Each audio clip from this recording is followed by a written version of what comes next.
Kazino Admiral lažybos, Kazino Admiral. Nesakingas lošimas gali sukelti priklausomybę.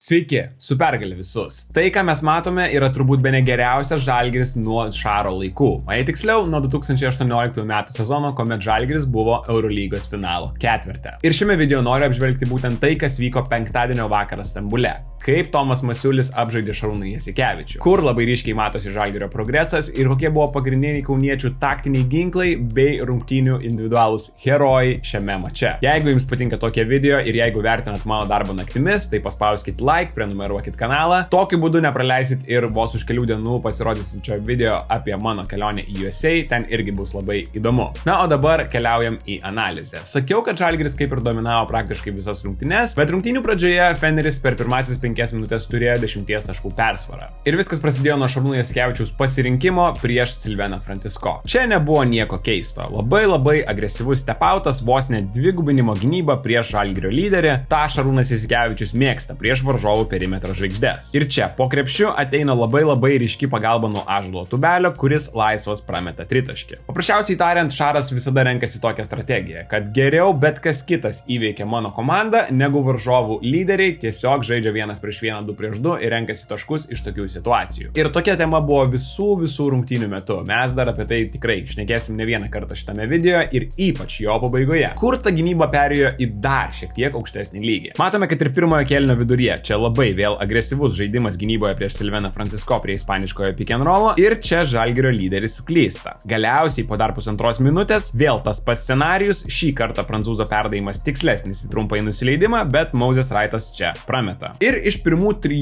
Žalgirio lyderio pick and rollo žaidimų nesigavo realiai nieko. Kai tu realiai norėtum, jeigu tai yra 3 atakos, tai tu kaip ir skaičiuoji, kaip norėtum 3 taškų, bent jau iš šitų 3 atakų. Dabar gavosi 0. Na, o kitoje aikštelės pusėje žinoma, kad Šarūnas Jasikevičius atakuoja varžovų silpnasias gynybos vietas. Ir Silvenas Francisco, kadangi nuo rungtynių pradžios dengė Bonzi Colsoną, žinoma, kad visos akys ir kamuoliai krypo ten. Čia Žalgirio lyderis daro labai gerą darbą, aktyviai eidamas iš priekio. Ką reikia paminėti, mes tikrai anksčiau sezono metu matydavome ne kiekvienose rungtynėse, ypač pirmajame kėlinyje. Čia Žalgirio lyderis matome, kad nesitaupo ir Bonzi Colsonas čia nepriima kamuolio, nors tą bando daryti iki tol, kol lieka 8 sekundės. Galiausiai Žalgiris keičiasi ir pasižiūrėkite, kokią puikią Gortato užtvarą čia pastato Kemas Birčas baudos aikštelėje. Taip, Hortono Takerio metimas vis tiek yra neįtikėtinai sudėtingas, bet Birčas čia net nebando realiai priimti to kamuolio. Jis tiesiog stumia Butkevičių aukščiau, kuris vis tiek bando eiti iš priekio ir būtent tokiose situacijose tu realiai gali pastatyti užtvarą 2 žmonėms. Po netaiklaus Žalgirio metimo kitoje atakoje prie Silveno Francisco yra Devonas Hallas ir aišku, kad Feneris iškart bando žaisti per ten. Šį kartą kamuolys iki ten atkeliauja, Žalgiris išsidėsto kone į 2-3 išsidėstymą, kur Moses Wrightas saugo viską po krepšiu, o Arnas Butkevičius perima jo žmogų. Pastato puikią užtvarą, už kurios užkliūna Butkevičius, pražangos puolime nėra ir Bonzi Colsonas pataiko iš toli. Ir dar kitoje atakoje vėl viskas vyksta per Francisco. Fenerio puikus derinys išsimetant kamuolį iš už galinės linijos, o čia po perdavimo Colsonas gauna flerinę užtvarą. Flare užtvaros šiaip jau yra gana dažnas reiškinys Fenerbahče puolime. Čia kažkiek prigaunamas netikėtai Francisco būtent šioje situacijoje. Bonzi Colsonas įgauna pranašumą ir pataiko tokį floaterį metimą. Kas šiaip jau vėlgi nebuvo kažkoks tai labai jau lengvas metimas. Okei, iš baudos aikštelės, bet tai nėra, sakykime, taip pats efektyviausias metimas krepšinyje. Dar norėjau trumpai labai atkreipti dėmesį į tuos Fenerbahče užtvarų statymus baudos aikštelėje prasiveržimo metu. Žalgiris bando daryti lygiai tą patį savo puolime, bet Feneris tą labai puikiai padarė net 3 kartus pirmoje mačo pusėje. Čia Hallas po atkovoto kamuolio puolime iš karto turi prie savęs Wrightą. Ir kuomet jis veržiasi į kairę pusę, o Arnas lenda iš priekio prieš Chrisą Silvą, vėl pasižiūrėkite, užblokuojami yra realiai 2 žmonės ir Devonas Hallas visiškai laisvas po krepšiu. Dar tokia viena situacija buvo antrojo kėlinio likus 7 minutėms, vėl po išsikeitimo, vėl Gortat užtvara baudos aikštelėje,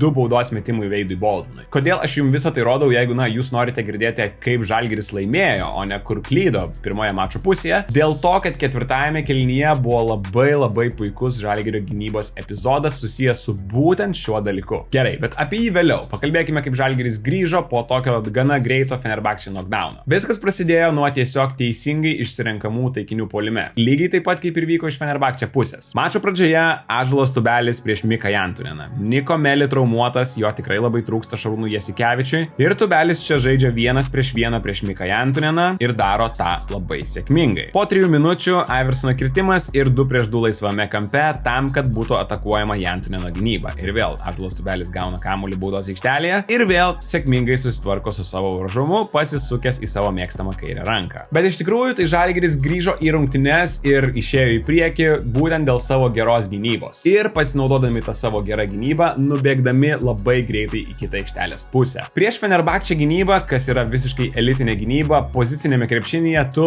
retai kada laimėsi. Ir Žalgiris šiuose rungtynėse neįtikėtinai bėgo į greitą įpuolimą ir rinkosi lengvus taškus, nežaidė daug to pozicinio krepšinio. O net kai reikėdavo jį žaisti, jie nesėkmingas situacijas taisydavo atkovotais kamuoliais puolime.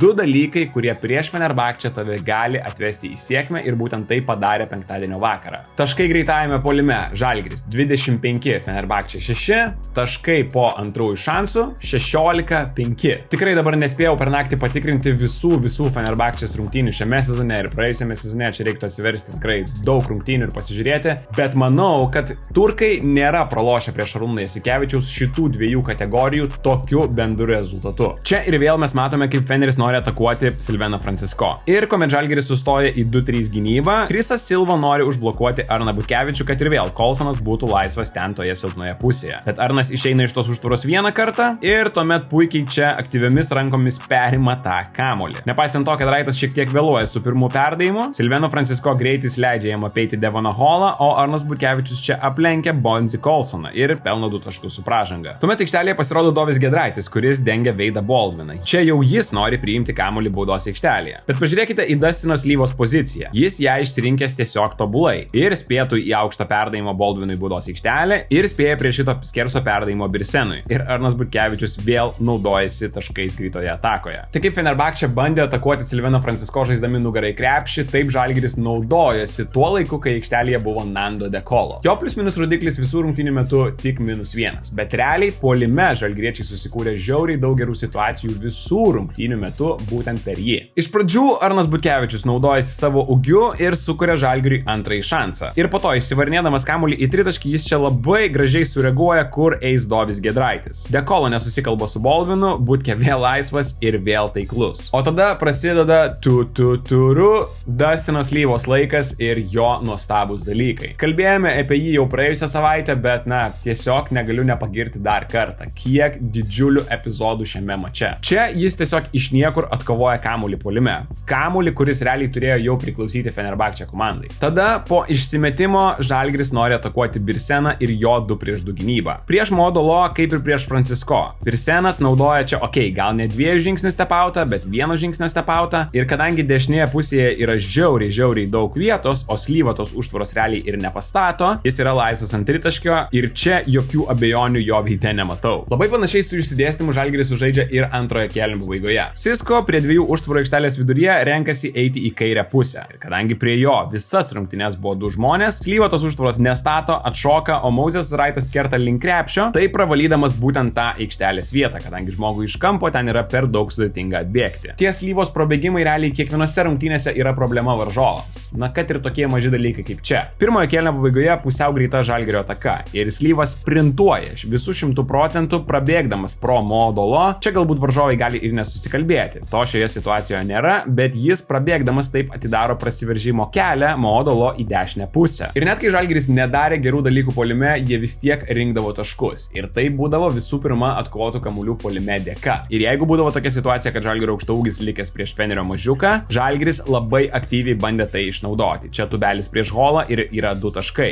Antrojo kėlinio pabaigoje čia Ulanovas ir prie jo stovintis Nando De Colo. Ir vėl rezultatas tas pats. Prasta ataka, bet tiesiog antrasis šansas ir 2 taškai po būtent tokios situacijos. Kitais atvejais Žalgiris arba bandydavo atakuoti anksti, arba žaisdavo teisingai puolime. Žaisdavo teisingai, ieškodavo pranašumų ir būtent to dėka susikurdavo geras situacijas. Šita komanda vis kyla į naują lygį puolime ir taip jis būdavo tikrai geras, bet ypač dar kai tai pataikai, tai tiesiog atrodai nesustabdomas net ir prieš geriausią Eurolygos gynybą. Čia labai ankstyvas 2 prieš 2, Modolo ir vėl naudojasi Nando De Colo silpnumų gynyboje, eina nuo užtvaros, pažangos iki bonuso nėra, Šaras turbūt dėl to nepatenkintas 2 taškai. Čia Sisko 2 prieš 2 vėl prieš 4-ąjį Fenerbahče numerį, ką tikrai Žalgiris atakavo nemažai šiose rungtynėse. Ir prancūzas čia jau nori ir savo metimą išsimesti antrojo kėlinio antroje pusėje, tiesiog prieš tą stepautą išlaiko driblingą gyvą ir vėliau sužaidžia 1-1 sėkmingai. Vos po minutės Žalgiris supranta, po kurio laiko, kad Moses Wrightas turi prie savęs Jantuneną, kuris bando neleisti jam priimti kamulio, o dėl to Chrisas Silva čia eina padėti. Man atrodo, kad čia turėtų tą daryti Bonzi Colsonas iš silpnosios pusės, ypač kol nėra to perdavimo. Ir kadangi Silva gina Dustinas Lyvą, po perdavimo šis atakuoja drąsiai ir vėl taikliai. Kazino Admiral lažybos. Nesaikingas lošimas gali sukelti priklausomybę. Galiausiai po minutės pertraukėlės Tomas Masiulis nubraižo flex derinį ir čia, turėtų eiti kamuolys Edgarui Ulanovui. Kadangi Gosas stato užtvarą, Dekolo čia keičiasi, neaišku kam, nes Ūlė prieš Dekolo tikrai žaistų 1-1 nugarą, o Bonzi Colsonas to nedaro. Feneris nesusikalba, Williamsas Gosas yra visiškai laisvas ir pataiko. Vėlgi, pataikymas tikrai prisidėjo prie Žalgirio sėkmės šį vakarą Stambule. Bet negali sakyti, kad Žalgiris kūrėsi blogas progas, tai čia irgi toks. Kažkiek sėkmės ir buvo, bet ta sėkmė buvo užsidirbta. Tuomet sekė puiki kauniečių trečiojo kėlinio pradžia, kur Žalgiris susikūrė net +10. Viskas prasideda nuo vėl agresyvios gynybos prieš Silveną Francisco, šis vėl kaip tikras lyderis atlieka teisingus sprendimus ir Moses Wrightas pelno 2 taškus trumpajame nusileidime, nors ir čia tikrai buvo gera Fenerio gynyba. Kita Žalgirio gynybos ataka buvo puikus pavyzdys, kaip kauniečiai tobulėja visko susikeitimo strategijoje. Čia mes matome tą susikeitimą, Nigelis Williamsas Gosas eina iš priekio, Ąžuolas Tubelis yra agresyvus prie varžovų su kamulio, pirmas perdavimas į kraštą yra neleidžiamas atlikti tam, kad tu negalėtum įmesti kamulio lengviau po krepšiu. Ir čia Silvenas Francisco ten galbūt kažkiek užmiega silpnoje pusėje prie Flair užtvaros. Žalgiriui šiek tiek pasiseka, Bonzi Colsonas nepataiko, bet pasižiūrėkite, koks nuostabus ir vėl Žalgiris buvo prieš Fenerbahčę greitajame puolime. 5-4 situacija, bet Žalgiris padaro 3 driblingus ir tiek pat perdavimų. Jie supranta, kad jeigu tu muši kamuolį į žemę kuo daugiau kartų, tai Feneris tikrai turės progą subauduoti ir tą padarys. Bet čia to nėra, susikuriamas laisvas tritaškis, jis yra pataikomas ir tai yra Žalgirio +10. Tuomet įvyksta neįtikėtina Tayleno Hortono Tuckerio atkarpa puolime. Ten jis yra tiesiog nesustabdomas ir per 2 minutės realiai Fenerbahčė sugrąžina į rungtynes. Iš pradžių jis įveikia Ąžuolo Tubelį 1-1 situacijoje, vėliau ateina Arną Butkevičių 1-1 situacijoje ir trečioje atakoje iš eilės tiesiog sukuria pranašumą. Prieš Arną Butkevičių sutraukia keli žmonės į baudos aikštelę, perdavimas, papildomas perdavimas ir Bonzi Colsonas pataiko tritaškį. Ir prie viso šito dar ir jis išprovokuoja Moses Wrighto pražangą puolime, kur ji tikrai buvo. Labai gražiai varžovo prigavo ten Taylenas Hortonas Tuckeris. O tuomet Šaras nusprendžia pabandyti pakeisti rungtynių tėkmę savo taktiniu sprendimu. Fenerbahčė išstato small ballą. Tai yra labai mažą penketą su Mika Jantunenu vidurio puolėjo pozicijoje. Ir reikia pasakyti, kad iš pradžių viskas labai sėkmingai sukosi link Fenerbahčė pusės. Ketvirtąjį kėlinį Šaras pradeda labai gražiu deriniu. Čia Fenerbahčė žaidžia tokį 2-2 su atšokimu ant tritaškio linijos, bet tos užtvaros iki galo nėra. Ta netikra užtvara šiek tiek išmuša Gosą iš vėžių, jis palieka šiek tiek Dekolo laisvesnė, o kadangi ir užtvaros nebuvo, tai ir susikeitimo nėra, todėl Dekolo pataiko. Po to dar vienas nuostabus pavyzdys Šaro derinių grožio ir žinojimo, kada juos naudoti. Išsimetimas iš užgalinės linijos, visi Fenerbahčė žaidėjai sustoja į vieną liniją. 2 žmonės išbėga į kraštus ir visa esmė yra tarp Jantuneno ir Dekolo. Suomis stato nugarinę užtvarą Dekolo, Wrightas kiek atsitraukęs ir gal kiek per daug. Bet visa esmė, kad prabėgdamas Dekolo pastato atgal tą pačią užtvarą būtent Jantunenui, kadangi Šaras žino, kad Sisko nesureaguos į šitą užtvarą ir neišsikeis, kadangi tiesiog norės būti prie Dekolo. Ir tai yra tritaškis po tikrai puikaus Šaro derinio. Small ballas realiai suveikia, kadangi jeigu ne Jantunenas būtų šitoje pozicijoje, šito derinio tu net negalėtum naudoti. Bet Tomas Masiulis matydamas tai atsako. Ąžuolas Tubelis yra keliamas nuo suolo ir jis yra metamas į aikštelę kaip vidurio puolėjas šiame Žalgirio penkete. Ir tuomet viskas pasikeičia. Čia Žalgiris taiko visko susikeitimo gynybą ir Fenerbahčė vėl stato tą užtvarą baudos aikštelėje. Kortato užtvara, apie kurią jau kalbėjau video pradžioje ir sakiau, kad įsiminkite, nes bus epizodas 4 kėlinyje. Čia jos nepavyksta išvengti. Bet jeigu prieš tai mes matydavome laisvus Fenerio metimus iš po krepšio, Dustinas Lyva čia reaguoja ir suspėja ateiti į baudos aikštelę ir išforsuoja papildomą perdavimą, o tuomet Gosas nuostabiai aktyviomis rankomis žaidžia perdavimo linijoje, plus Sisko ten jau bėgo irgi į kampą klauzauto situacijai. Pamatę šią ataką prisiminiau vieną gerą posakį, kurį kurį išgirdau kalbant apie tenisą. Kai tu nori įveikti didžiausius teniso grandus, pavyzdžiui, Sinnerį arba Alcarazą, tu turi atlikti tiesiog 3 neįtikėtinus smūgius iš eilės tam, kad laimėtum tašką. Tau vieno neužteks. Tai panašiai aš kartais imu galvoti ir apie Žalgirio gynybą, nors pagrindinis Žalgirio ginklas šiame sezone yra puolimas. Bet mes matome, kaip žaidėjai kovoja, kaip žaidėjai kyla į lygį suprasdami sistemą, kiek yra daug energijos rotuoti ir, nenori, atrodo, kad tau neužteks vienos geros užtvaros Gortato baudos aikštelėje 4 kėlinyje. Tau reikės jos, tau reikės gero perdavimo iš vidaus į išorę, tau reikės teisingo ekstra perdavimo nuo žemės, nes kitu atveju Žalgirio gynyba padarys viską, kad tu nepelnytum taškų. Tai čia yra labai smagus Žalgirio progreso dalykas. Ir dalykas, kuris nuteikia labai pozityviai ir maloniai prieš artėjančias Eurolygos įkrintamasias, atkrintamasias, jau whatever. Ten kas laukia, tas laukia. Kitoje atakoje ir vėl puikus to pavyzdys. Čia vėl susikeitimas, Tubelis atsilaiko prieš Veidą Baldviną.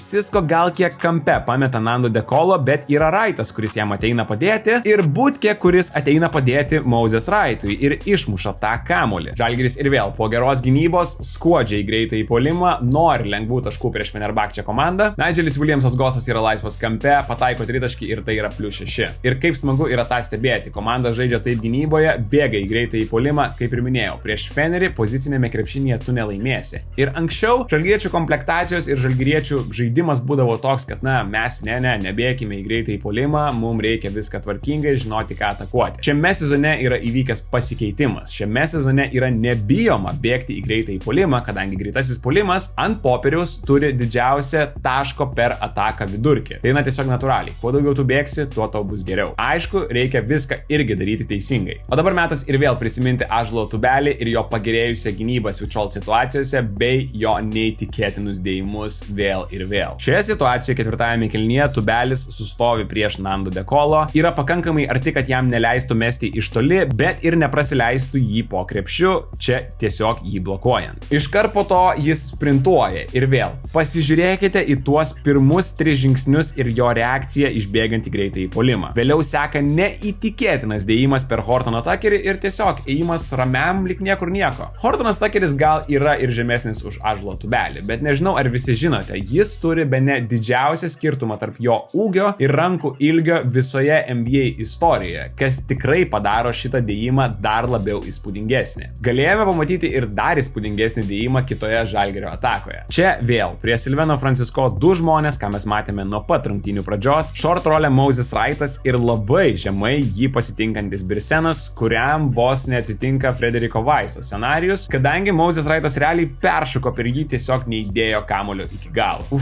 Kaip gaila, kad nepamatėm tokio epizodo, čia būtų, nežinau, 10-mečio highlightas turbūt. 4 kėlinys atrodo, kad galbūt Žalgiris turėtų jausti spaudimą, jis žaidžia išvykoje, bet ne, šita komanda yra pakankamai jau subrendusi ir tą įrodo prieš Eurolygos čempionus. Tiesiog toliau yra žaidžiama tie dalykai, kurie veikia. Pavyzdžiui, čia vėl bandoma atakuoti Miką Jantuniną su Ąžuolu Tubeliu, nuo ko ir praktiškai prasidėjo Žalgirio rungtynės. Suomis praleidžia, lietuvių vis tiek į jo stiprią kairę ranką ir jis pataiko. Kitoje atakoje tiesiog Silveno Francisco 2-2 nėra šį kartą agresyvios gynybos, yra tiesiog išsikeitimas ir man čia keista, kodėl Kemas Birčas neina dvigubinti Silveno Francisco vėlyvoje atakos fazėje. Šiaip jau Fenerbahče komanda tikrai dažnai tą daro. To nėra, Silvenas Francisco baudžia tritaškių. Šarūnas Jasikevičius ten buvo labai nepatenkintas po to epizodo, nežinau ar dėl to, ar dėl kažkokių kitų dalykų, galiu tik spėti, bet pamatome po kelių minučių, kaip turėjo atrodyti ta Fenerio gynyba. Žalgiris vėl viską daro labai teisingai. Susirandamas yra ir įtraukiamas į veiksmą Nando De Colo. Tuomet tas dvigubinimas ateina nuo artimiausio žmogaus. Tikrai ne tik prie Žalgirį Feneris tą daro. Žalgiris atsako Butkevičiaus kirtimu, gerai susikurtų metimu, kuris neįkrenta, bet ir vėl čia yra antrieji šansai. Po dar vieno atkovoto kamuolio puolime kitoje atakoje tiesiog ir vėl atakuojamas De Colo, kuris atsidūrė nepavydėtinoje situacijoje. Vėl ateina dvigubinimas nuo artimiausio žmogaus, Arnas reaguoja, Slyva irgi reaguoja į tai, kad Jantuninas bėga su Butkevičiumi, todėl kyla į viršų iš kitos pusės. Visas Fenerio dvigubinimas ir Žalgirio Žalgirio judėjimas kažkur vis tiek turi palikti 2 prieš 1 situaciją. Negali tai būti. Ir čia joje yra Veidas Baldvinas. Jis dengia ir Raitą po krepšiu, ir Slyvą ant tritaškio. Tu nelabai galėtų palikti laisvą baudos aikštelėje Raito, kadangi tai bus 2 taškai, todėl Slyva čia yra laisvas ir Feneris gauna dar vieną tritaškį. Na, atrodo, viskas kaip gražiai sukrenta Žalgiriui. Ir kova, ir energija, ir gynyba, ir antrieji šansai, ir puolime viskas daroma teisingai prieš ne vieną ir ne 2 Šarūno Jasikevičiaus taktinius manevrus. Kad ir realiai paskutinėje atakoje, kuri nusprendė šių rungtynių nugalėtoją. Vėl bandomas atakuoti Nando De Colo, vėl gaunamas išsikeitimas, vėl yra tas dvigubinimas, vėl kerta tas žmogus, nuo kurio yra einama dvigubinti,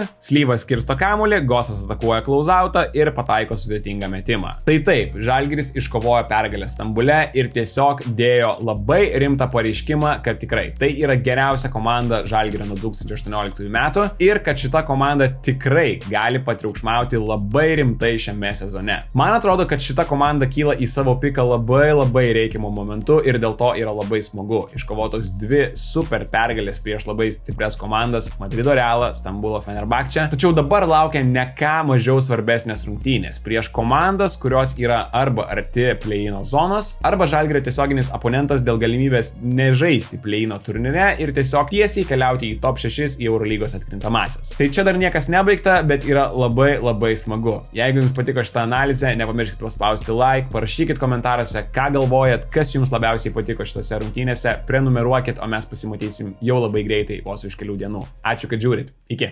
Kazino Admiral lažybos. Nesaikingas lošimas gali sukelti priklausomybę.